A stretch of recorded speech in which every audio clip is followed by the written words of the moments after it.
Hello everyone, welcome to my channel. আজ share করব নরম তুলতুলে মালপোয়া। দুটো ট্রিক্স আমি শেয়ার করব, যার ফলে মালপোয়ার টেস্ট হবে দুর্দান্ত আর মালপোয়া হবে খুবই নরম, স্পঞ্জি, তুলতুলে।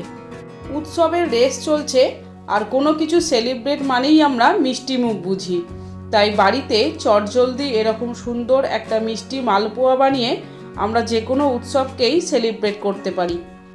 এই ভিডিওটা দেখে আপনারা বাড়িতে মালপোয়া বানালে 100% মালপোয়া হবে এতটাই নরম যে খেতে খুবই সহজ হবে, আর যাদের দাঁতের সমস্যা আছে তারাও অনায়াসেই খেতে পারবে, কোনো সমস্যা হবে না। আর পরের দিন বাসি হলেও চামড়া হবে না, প্রথম দিনের মতোই নরম তুলতুলে আর টাটকা থাকবে। আমি একটা মালপোয়া আপনাদের সামনে ভেঙে দেখাচ্ছি, তাহলেই আপনারা বুঝতে পারবেন। তাহলে আমি মধুমিতা শুরু করছি আজকের রেসিপি। প্রথমে একটা মিক্সিং বোলে 1 কাপ ময়দা নিলাম। মালপোয়া বানানোর জন্য প্রথমে যেটা দরকার সেটা হলো সঠিক পরিমাপ। 2 টেবিল চামচ গুঁড়ো দুধ দিলাম। এই গুঁড়ো দুধ দিলে মালপোয়ার টেস্ট হবে যেমন দুর্দান্ত, তেমনি নরম তুলতুলেও হবে। তাই এই গুঁড়ো দুধ হলো আমার প্রথম ট্রিক্স। ময়দার সঙ্গে গুঁড়ো দুধটা ভালো করে মিশিয়ে নেব।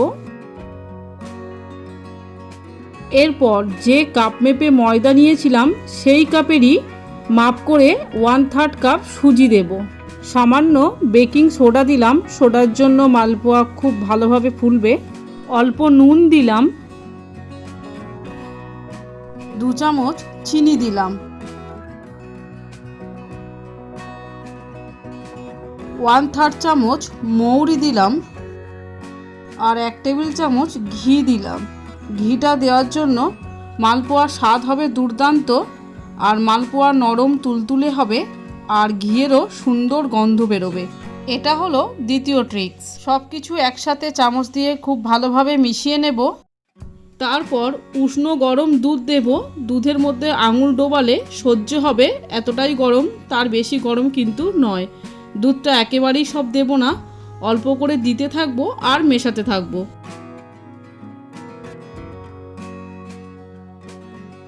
বাকি দুধটাও দিয়ে দিলাম। যে কাপ মেপে আমি ময়দা দিয়েছিলাম সেই কাপেরই 2 কাপ দুধ এই 1 গ্লাসের মধ্যেই ধরে, তাহলে আমি এখানে টোটাল 2 কাপ দুধ দিলাম। ব্যাটার খুব বেশি মোটাও হবে না, আবার খুব পাতলাও হবে না। আমি কনসিস্টেন্সিটা আপনাদের দেখিয়ে দিচ্ছি। চামচ দিয়ে যখন আমি ফেলছি তখন দেখুন ব্যাটার খুব স্মুথলি নিচে পড়ছে। 15 থেকে 20 মিনিট রেস্টে রাখতে হবে, কারণ এর মধ্যে সুজি দেওয়া আছে, সুজিটা ফুলে যাবে। পরবর্তী স্টেপে আমি চিনির সিরাপ বানিয়ে নেব। গ্যাস জ্বালিয়ে একটা পাত্রের মধ্যে 1 কাপ চিনি দিলাম। যে কাপ মেপে আমি ময়দা দিয়েছিলাম প্রথমে, আর সেই কাপ মেপেই 1.5 কাপ জল দিলাম।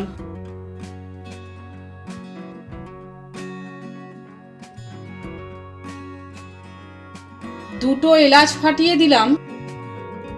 চিনির শিরাটা 3-4 মিনিট ফুটিয়ে নেব। বাড়িতে স্যাফরন থাকলে চিনির সিরাপে একটু স্যাফরন দিতে পারেন, তাহলে খুব সুন্দর কালার হবে। আমার কাছে স্যাফরন নেই, তাই আমি স্যাফরন ছাড়াই চিনির শিরাটা বানিয়ে নিচ্ছি। খুব বেশি ঘন করার প্রয়োজন নেই, একটু আঠালো হলেই গ্যাস অফ করে দেব। 15 থেকে 20 মিনিট পর সুজির ঢাকনাটা খুলে অল্প এলাচের গুঁড়ো মিশিয়ে দেব। এলাচের গুঁড়োটা সব শেষে মিশিয়ে দিলে ফ্লেভারটা খুব ভালো পাওয়া যাবে। এলাচ গুঁড়ো বাড়িতে না থাকলে এলাচ থেকে দানা বের করে নিয়ে হামানদিস্তা বা শিলের মাধ্যমে গুঁড়ো করে নিতে পারেন। যদি খুব বেশি বসে যায় তাহলে দুধ দিয়ে একটু পাতলা করে নেওয়া যেতে পারে, কিন্তু আমার আর দুধ দেওয়ার প্রয়োজন নেই। ব্যাটার কনসিস্টেন্সি ঠিকই আছে। সব শেষে কড়াইতে পর্যাপ্ত পরিমাণে রিফাইন্ড তেল দেব, আর তার মধ্যে 1 টেবিল চামচ ঘি দিলাম। তেল মিডিয়াম গরম হলে গ্যাসের ফ্লেম মিডিয়ামে রেখে এরকম একটা হাতা নেব আর 1 হাতা করে ব্যাটার তেলের মধ্যে দেব। এই রকম গোল হাতা হলে মালপোয়া খুব সুন্দর গোল হবে, তাই চেষ্টা করবেন এরকম একটা হাতা নিয়ে ব্যাটারটা দিতে। মালপোয়া একদম ফুলকো লুচির মতো ফুলে উঠেছে, সেটা আপনারা দেখতেই পাচ্ছেন। উল্টে পাল্টে দুটো সাইডই লাল করে ভেজে তুলে নেব। কত সুন্দর হয়েছে মালপোয়া সেটা আপনারা দেখেই বুঝতে পারছেন।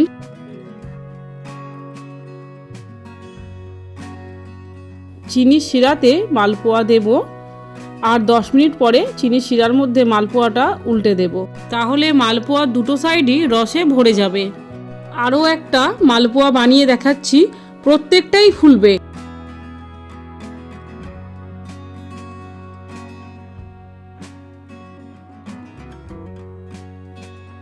প্রত্যেকটা মালপোয়া দুটো সাইডই চিনির রসের মধ্যে ডুবিয়ে নেওয়ার পর সুন্দর দেখার জন্য মালপোয়াগুলো ডেকোরেশন করব। কিছুটা করে পেস্তা বাদাম কোচানো মালপোয়ার উপরে সাজিয়ে দেব।